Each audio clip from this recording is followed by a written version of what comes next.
Welcome to this week of Tell Me More, where all three of us are in the video studio. And so we're excited to have you along with us. We talk about the incarnation, we talk about prophecy, and just the way that these symbols and these stories shape our life, shape our worldview, how powerful they are. So we're glad you're listening and watching, and enjoy the podcast.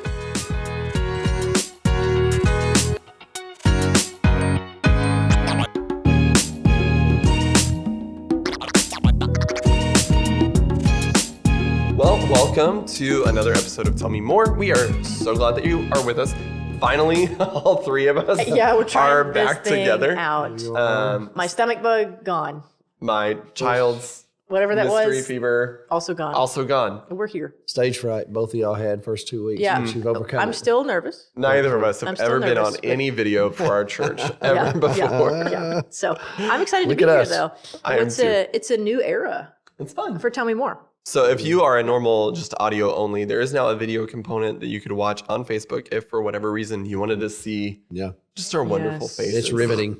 It is. Yeah. If you miss seeing us, we're streamed. Yes. Not live, but streamed. But it's the same content in both places. One just says video. Yep. Okay. So it is Advent. It's December. Okay. I had a big weekend. Y'all for got our to talk church. about Advent without me last week. We did. So I missed that, and I'm I know, sorry. and you're our Advent expert. I mean, my goodness, I'm you not grew an up, expert, you grew but up I in the grew up, Methodist but Church. I You- know. You did this. I did this. Yeah. And I did church without it, and I was happy to do church with it again. Mm. So that's my summary from last week that I didn't get to say. Right. But I listened to last week's podcast.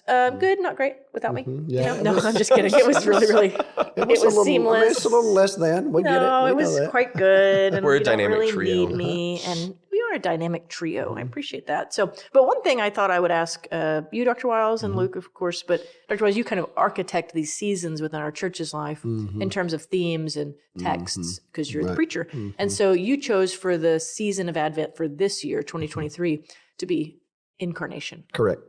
What were you hoping? Why incarnation, and what were you hoping to accomplish when putting that in front of our people? We're on the heels of last night's incarnation program, Right. which church-wide. Just this season, as we build these things, what are you hoping for? Why'd you choose it? Just tell us more that the average churchman wouldn't know otherwise. Right. Well, as many of our church members know, my routine over the last number of years, I'm not even sure how many now, I take the month of July out of the pulpit and spend a little time resting, but most of my time reflecting, researching, planning for the next year. And this past July was a little different than what I've typically been able to do, but I usually just spend some time praying over what is it I really want our church to address over the course of the next year? How do I want ministries to be planned around all of that? And so last Easter, not this previous Easter. So Easter 22. Right. We had asked the question, why does Easter matter? You know, and so that question, why does it matter? It kind of started, it just lingered. Captivated us, I didn't couldn't it? get it out of my system. Yeah. And so I found myself just asking the question, why does anything matter? Why does the family matter? Why does, just various facets of that question. And so just felt led to spend this entire year And why does just it matter? gathered around that question. And so when I began to pray about and think about Christmas, the heart of Christmas is the miracle of the incarnation. And so, plus, I had chosen John to be our gospel guide for the year, if you will. And I mean, my goodness, John's gospel is the one that most boldly, declares the incarnation with the word becoming flesh. And so just felt like, okay, we're going to end the calendar year celebrating Christmas, actually launching, if you're really going to be liturgically correct, we're launching the new liturgical year at Advent. We bring it to a conclusion on our calendar. My former church threw a New Year's Eve party for their children's ministry. That's fun. And only Dayspring Baptist Church would do that, but they had, because they were kicking off the new liturgical year. Correct. So a happy liturgical New Year. That's right. Party. Classic Day Spring Baptist Church in Waco, Texas, which I love. Classic. But but it forms the kids, and it helps them. They're going to know when they have that party within the year. It's for the. Sure. I say it's for the kids, but it's a cute idea. It is. Well, it's for me. Since we were studying John anyway, to me, it just felt like this would be the season to have the conversation about. So what is the incarnation about? And obviously, we won't ever fully understand it. I mean, it's challenging. It's kind of like the Trinity itself. It's just really challenging. We have to embrace it by faith. There's a mystery to it. There is. And what's interesting is, in our day, we have kind of flipped the incarnation. We flipped the coin, if you will, because in Jesus' day, if you were to ask the disciples, do you believe that Jesus is fully man? Well, that would have been somewhat of a ridiculous question to them, because they lived with him. Here he is. Yeah. Right. Walked with him, ate with him. And so they obviously were connected to the humanity of Jesus. But if you were to say to them, well, he's actually God in the flesh, like when Jesus started saying things like, I and the Father are one, and those kinds of or before Abraham was, I am, those kinds of statements, that's the kind of peaking there. Yeah, they're trying to criticism, figure out. their curiosity. So their journey of faith was embracing the full divinity or deity of Christ, obviously. Whereas we flipped the coin in our day. I think for us, it's kind of easy for us to just say, well, of course we believe Jesus is the Son of God and we believe he's God in the flesh. We struggle a little bit more with his humanity today, trying to decide what did it. So what's that really like? How was Jesus human? So it's kind of interesting. But all of it is the incarnation. I mean, it's the deity of Christ, it's the humanity of Christ. That's all a part of the story of the incarnation. So I just wanted us to live with it during this month. Yeah. Not necessarily fully understand it, but just walk around it and discuss it and look at how it was portrayed prophetically and then how it was actually fulfilled. So next Sunday, we're going to look at the eternal nature of the Son of God from John 1. And then on Christmas Eve that morning, we will actually address just the Word becoming flesh. So kind of a crescendo, if you will. It's kind of what I'm trying to accomplish. Wow. It's like maybe there was some advanced planning to this whole thing. Sometimes that happens. Every once in a while. Yeah, we got both in our system, but we got it for sure. Yeah. So, and so this Sunday, previous that we just had, today is Monday. We're actually here on a Monday. It really is Monday morning for those watching, for those listening. We pulled it off today. I decided to spend a little time with Isaiah. Yes, I have questions about that. Yeah, so because you have this massive prophetic book, and it's the largest prophetic book in the Scripture, and it's a challenging book, because it addresses such a broad scope historically of time, if you will, and that has caused modern scholars. It didn't cause pre-modern scholars any trouble, but modern scholars have struggled with, okay, is Isaiah written by one person? Are there two authors of Isaiah? The idea of Deutero-Isaiah, that chapters 1 through 39 would have been Isaiah proper, if you will, and then chapters 40 through 66, maybe like a school of Isaiah, if you will. Because there's some tough texts about just timeline, era in which they were written. Yeah. Well, it's one of the most complicated books in the entire Old Testament. I mean, if you were to go to seminary and take a Hebrew class, even into an advanced Hebrew class, you would still not even begin translating Isaiah. It's complicated language. Hard. And it's long. It's a big old book. Yeah. And, but you have scholars who would entertain the idea that Isaiah did write it, all of it, and that it was probably compiled by people who followed Isaiah, And within the school of Isaiah, as you might say. Obviously, these prophets had people around them. Yeah. And we shouldn't be surprised by that, because this would have been written on scrolls. Yeah. So it's not like Isaiah has a large bound journal that he's exactly right. writing in. Things are getting collected on papyrus scrolls that are then having to be collected. Correct. And then eventually are pieced together as a library of scrolls that you would then pull out a section in the form of a scroll. Yeah. It's and then so different. Isaiah would be the This is largest not one of those. a Word document. Yeah. It's And to be just typed physically. in a cave. Yeah, physically. And but there are a number of competent scholars who hold to single authorship, and it probably won't surprise you to know that that's where I land. I actually think Isaiah wrote it all.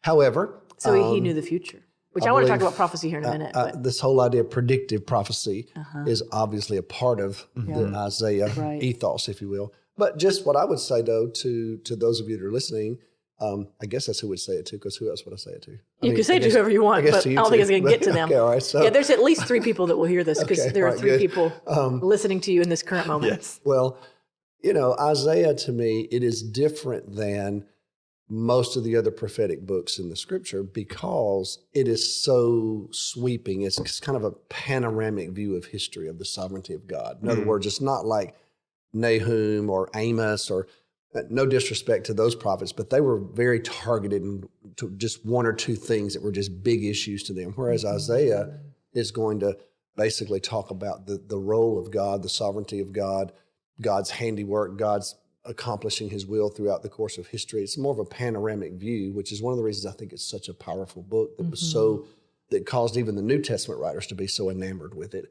And so it's a powerful book. It's got when you talk about a prophet, prophets typically, they were forth-telling. In other words, they were preachers. They're talking to their own generation. Sometimes when we think of prophets, we think the only thing they do is predict the future.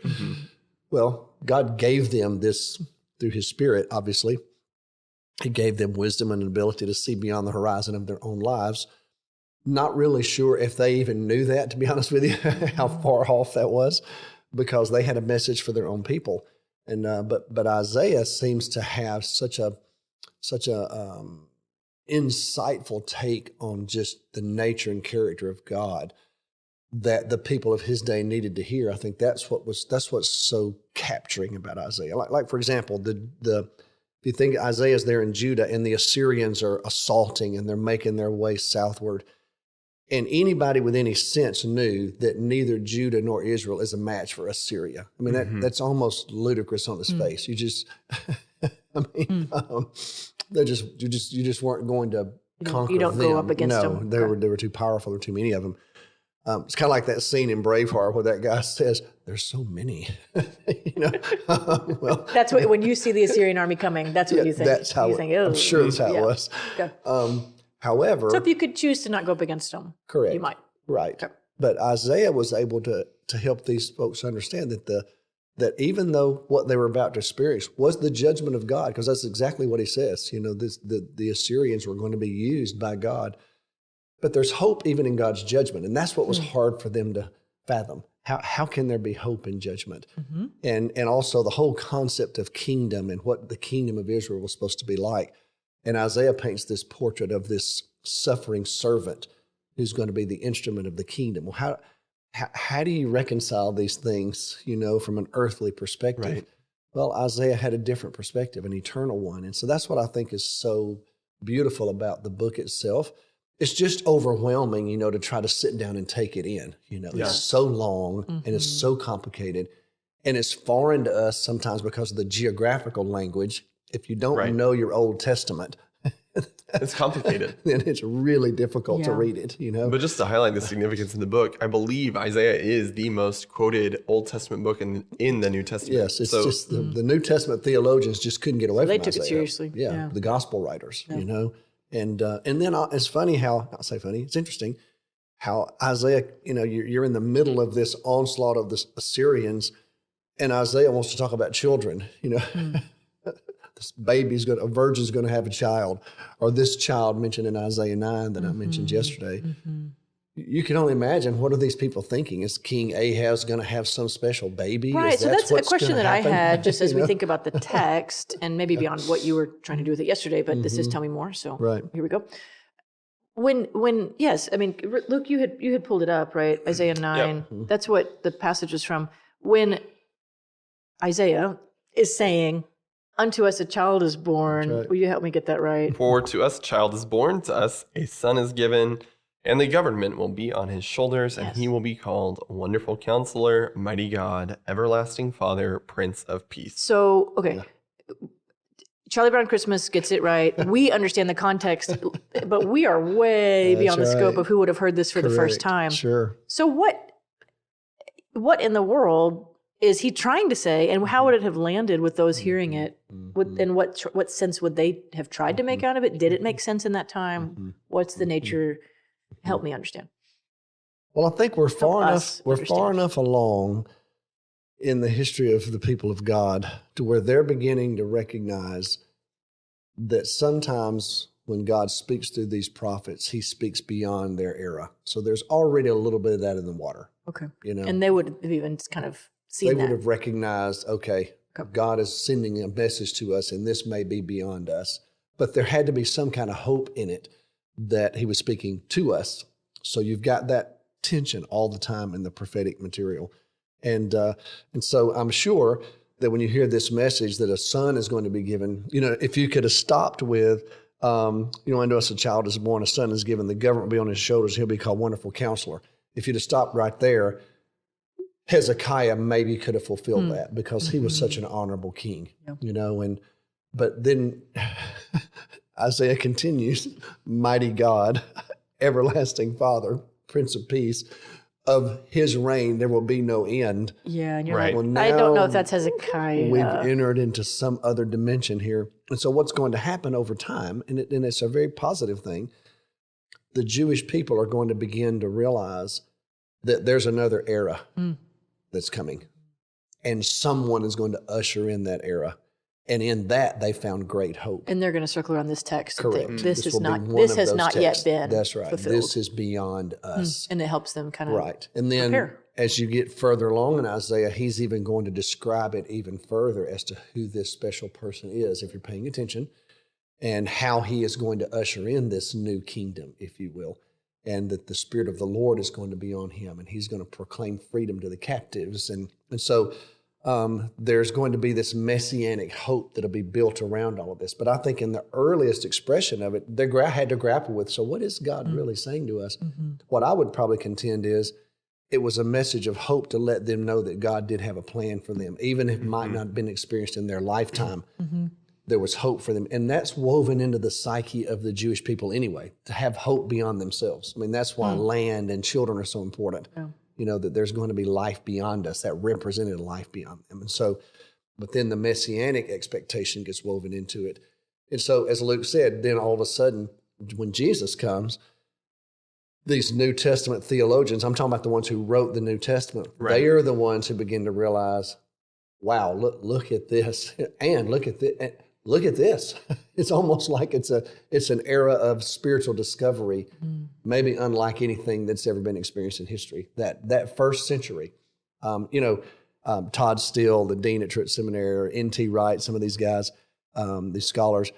I like to talk to them sometimes, and I tease them because they lived their whole lives in the first century, and the reason they do, N.T. Wright says he's a second temple to New Testament Christian. You know, that's where he lives all of his time and study. And Todd will tell you, while you were texting, I was back in the first century because I'm a first century person. Well, the thing is, I'm back. that first century may be the most densely packed, theologically rich, spiritually enlightening century in all of history. And if you're trying to make sense of the world. That's right. Especially the Christian world. And so the Lord gave insight to people like Matthew and John and Paul and these Peter, these people who became the early New Testament theologians to help us understand all these connections.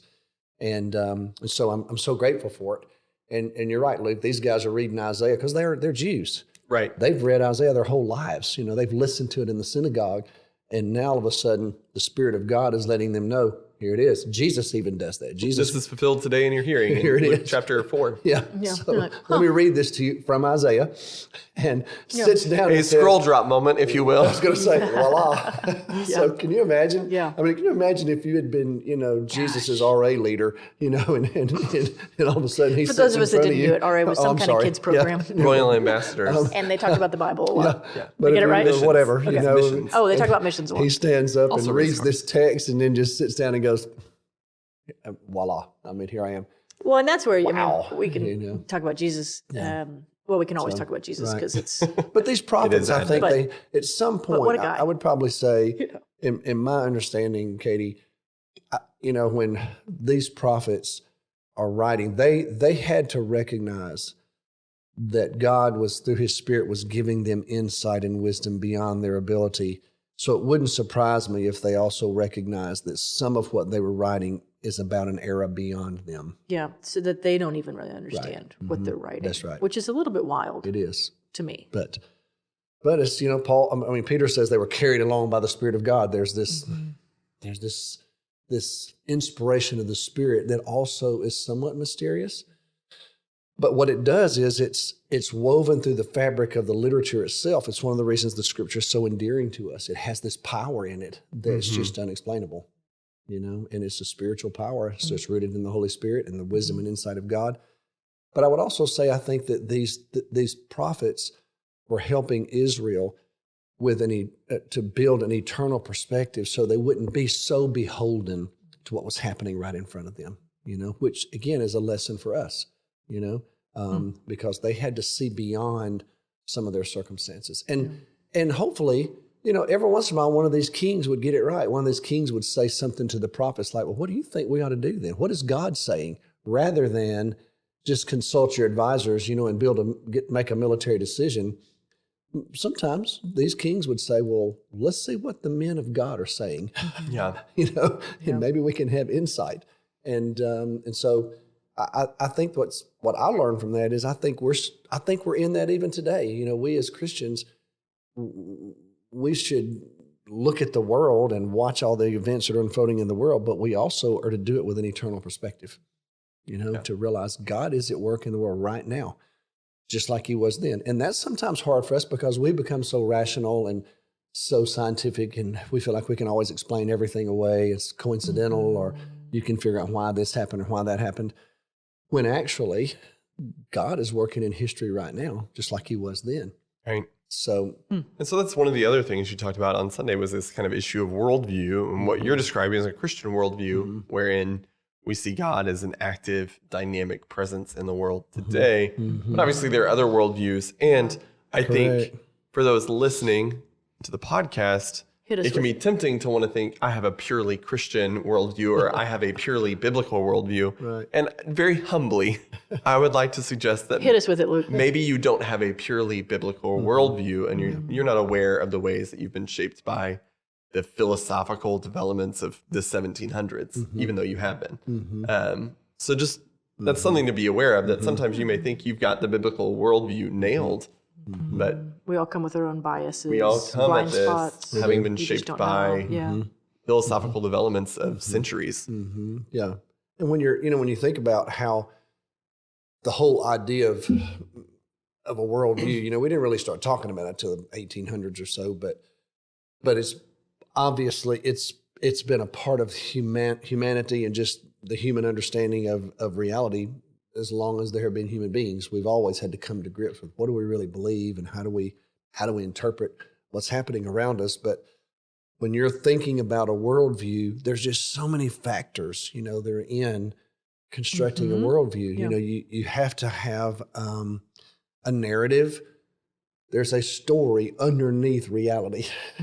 And so we all have to have that. So no matter what worldview you ascribe to or don't ascribe to, you just live into. Correct. Yeah. There's a story under it. There's a compelling narrative that gives context to your reality. And so every worldview has that. Can I just say that this is, again, a demonstration of how philosophical development shapes that, because that is actually one of the things, and don't be alarmed, that postmodernism has actually done is caused us to see the world through a narrative framework. That's right. And that's not necessarily a bad thing, or it's just a thing. It's just a thing. So it's a way to see. Yeah. And So, okay, help us understand. So you're saying that there's a narrative underneath everybody's worldview. Absolutely. But if it's not a Christian narrative, then fill in the blank. Help us. What narrative is it?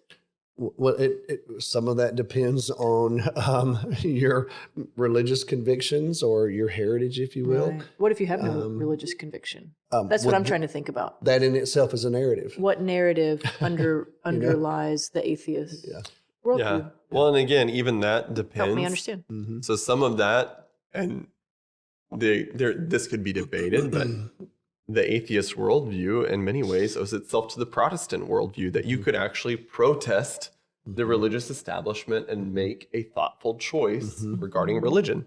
So that in and of itself is actually has religious undergirded by religious assumptions. Kind of tethering. It has a religious mooring because it's different than you can be an atheist in China that's been shaped by communism or just Taoism, which is more of a philosophical way of living. It's not necessarily religious. That's a very different kind of atheism than we encounter in Western culture.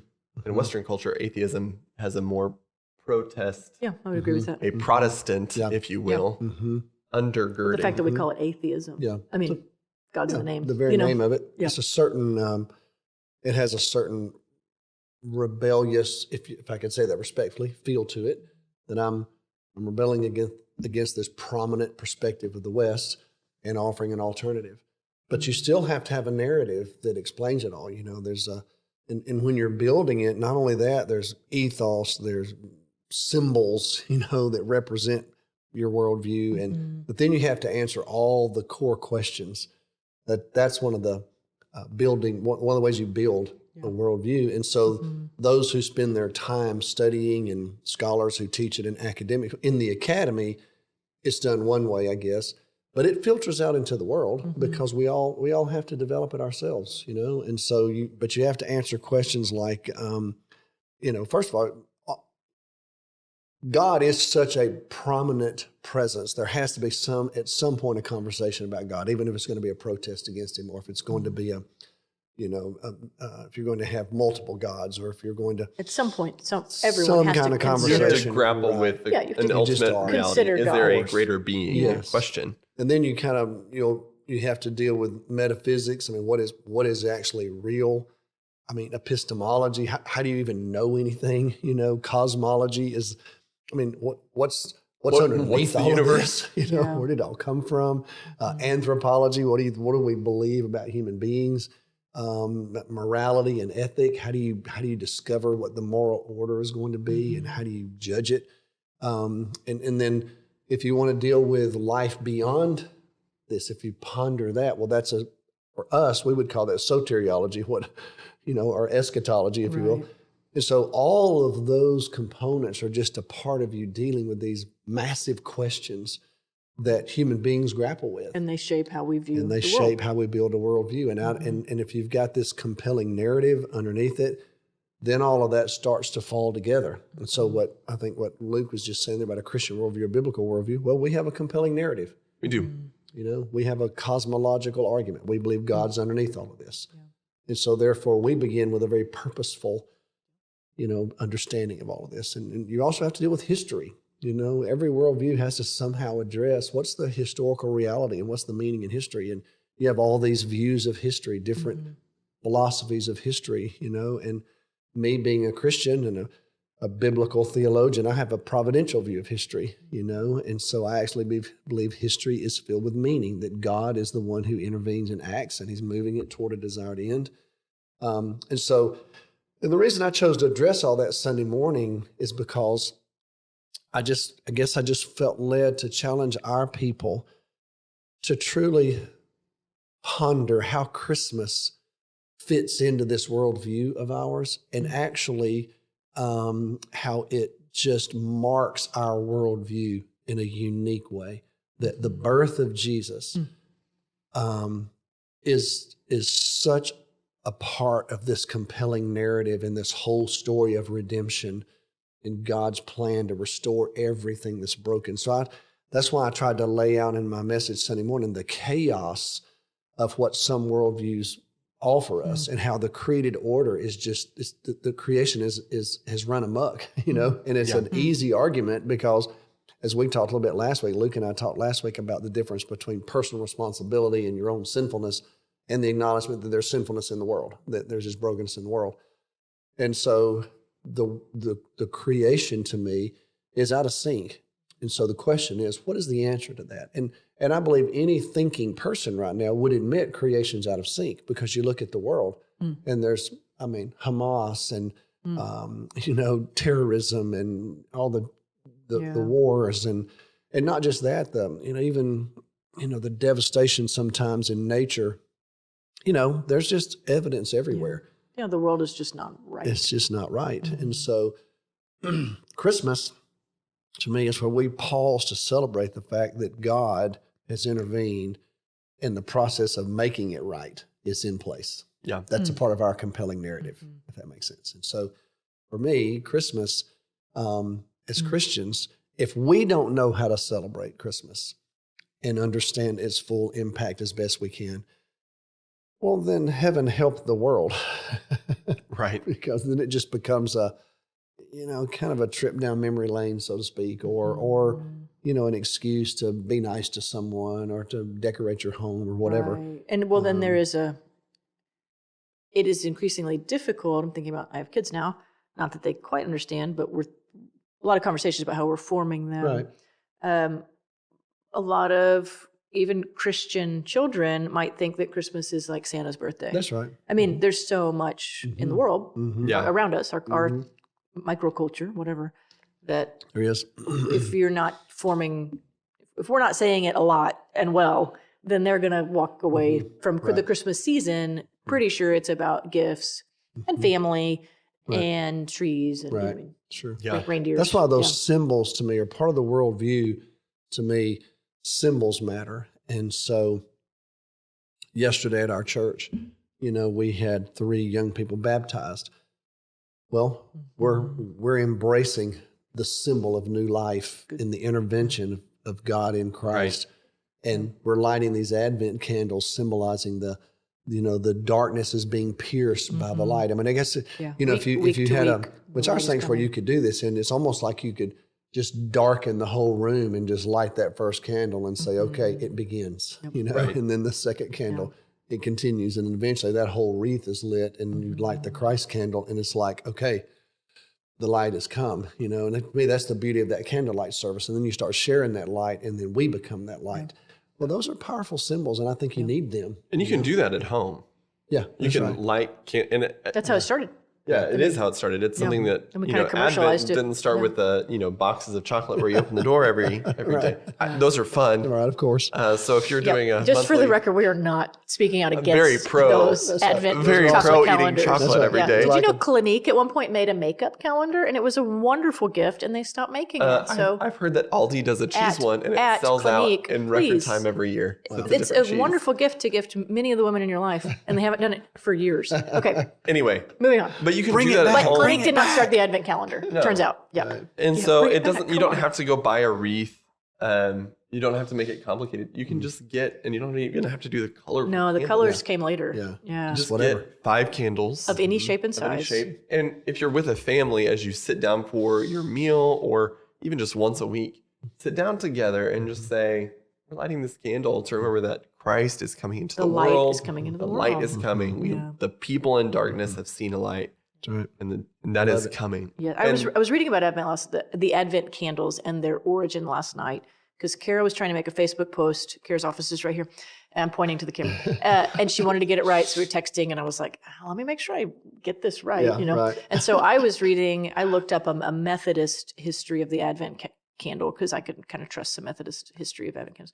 And they were pretty explicit in this article that like the commercialization of the Advent candles brought the colors and kind of the uniform nature of the theme of each week, but it started in homes of it's very, very campy, very sweet, ordinary of just like, what do you have?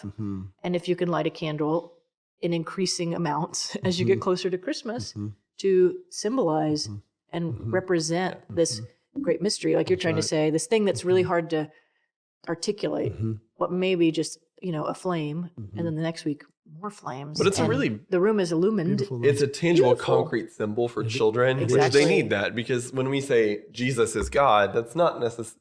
They can repeat it, but it's hard. If we as adults have a hard time figuring out what that means. Can you imagine? Your 4-year-old does not know what it means. Yeah, but they can understand this concrete symbol. They might not understand that the word was made flesh and dwelt among us. Right. But they can understand a room getting brighter, right? They can. And so it provides this really tangible way to walk through what we believe with children. So, and I guarantee they will be entranced by fire because kids love fire. If nothing else, they'll want to light the candle. It's just really beautiful. And I think the more we can have small, meaningful symbols. It's one of the reasons you brought the Lord's Supper back, brought it back. Just more regular. Dennis R. Wiles did not more bring frequently. it back. But to reinstate it, I'd say monthly, because there's something about it that helps shape our people. That's and you know that, and you're convicted about it. And it brings an intersection between you and the most holy, if you will. And it's like what I love about the Lord's Supper is you're holding it in your own hands. You are actually touching this bread and this juice. And you realize it's just a taste. It's obvious. All it is a taste of what we're ultimately going to experience. It's also an expression of gratitude for what Christ has done for us. And so I love the rich symbolism that we have. And you can go to seed on it. People do. You can take it to where it becomes the thing. You know, it's like this is just a little. This is a Dennis Wiles thing, but can't wait. Well, this obviously did not make it in the sermon. So is this a hot take? Yeah, it's definitely a tell me more if nothing else. In another church, I was challenged to the way they did baptism.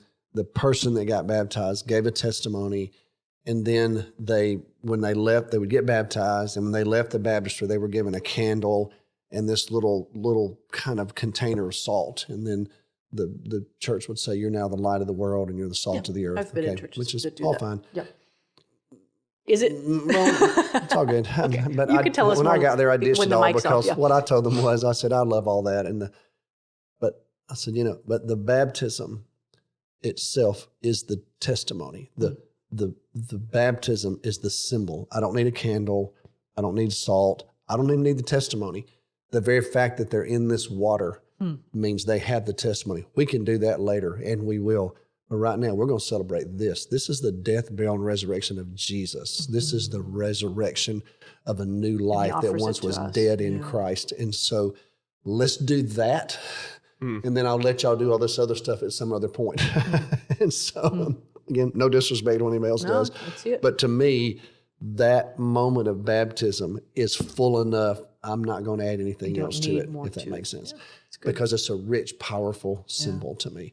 And that's what I love about the Lord's Supper. Both, it stands on its own, and it's tangible, and it's meaningful, and it's ordinary. It's water, and it's bread and juice.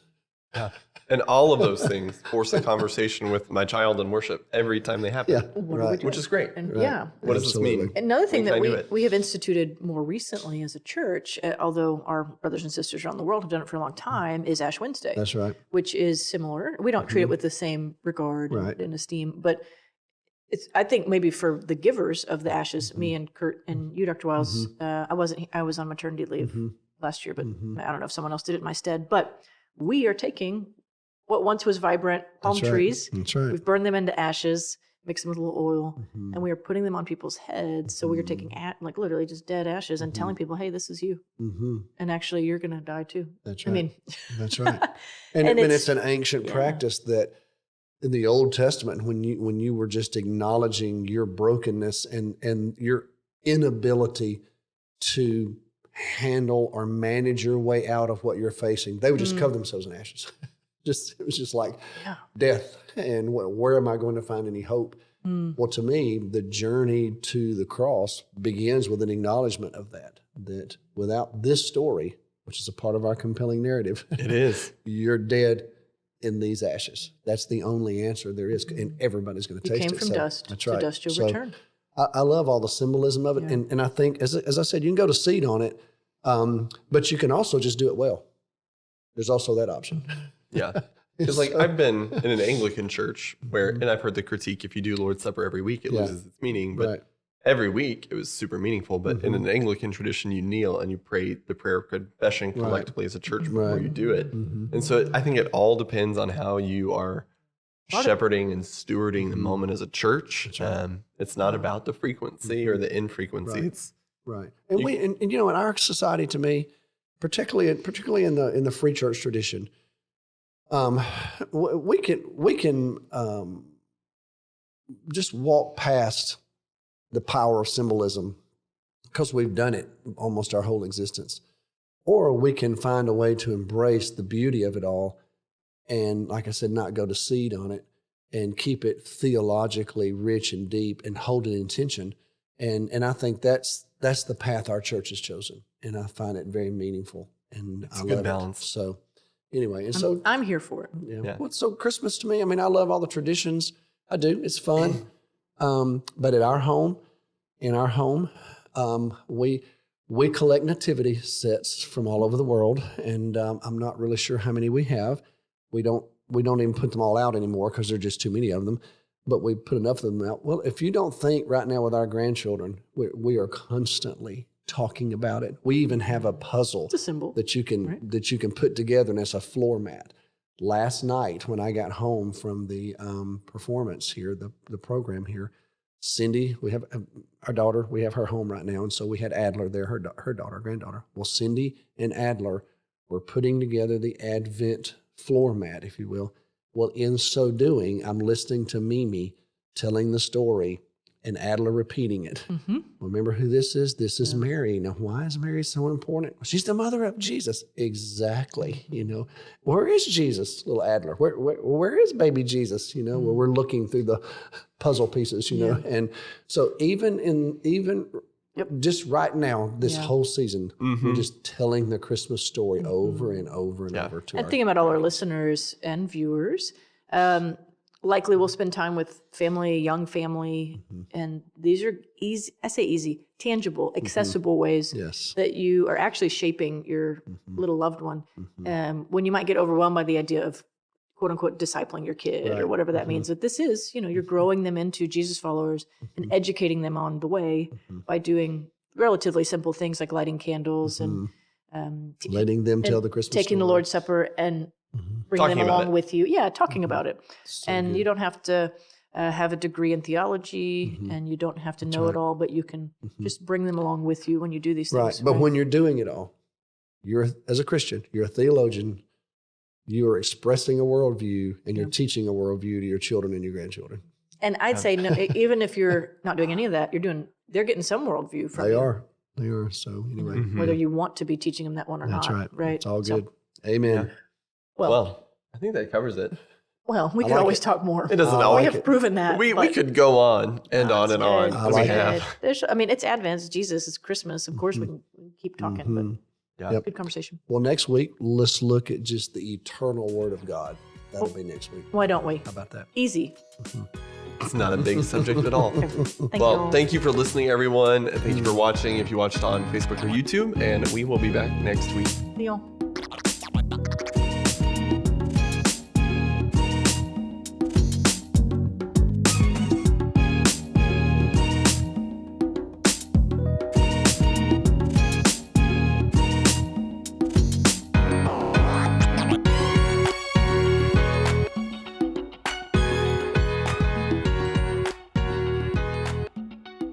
Thanks for listening to the Tell Me More podcast today. You can subscribe to this podcast on your app of choice, or you can visit us at fbca.org to find out more information about the podcast and our church.